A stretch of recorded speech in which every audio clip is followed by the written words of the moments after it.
Dans cet office, les informations nécessaires sont enregistrées dans une base de données temporaire de travail qui est appelée base OCLDI.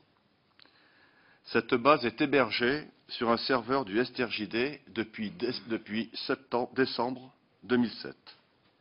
Cette base de données, elle conserve une trace des demandes adressées par les unités, ce qui permet le rapprochement de faits identiques et d'alerter les services d'enquête territoriaux.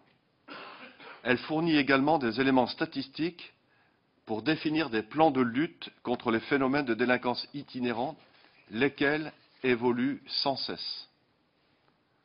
Cette base de données comprend l'ensemble des informations relevant donc des domaines de compétences de l'OCLDI. Ces informations sont transmises, bien sûr, par les unités de gendarmerie, par la police nationale et par nos services partenaires, l'administration fiscale, les douanes. Elles sont recueillies aussi dans le cadre des procédures judiciaires.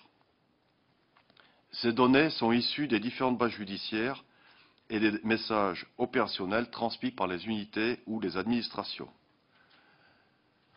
Lors de la constitution de cet outil, de cette base de travail, la gendarmerie s'est longuement interrogée sur le statut juridique de ces données, parce qu'il ne constitue pas un fichier d'antécédents, contrairement à STIC ou à Judex. Il s'agit en effet d'un fichier de rapprochement et surtout d'une base de données qui a vocation à entrer dans le champ d'application des fichiers d'analyse sérielle prévus par la LOPSI.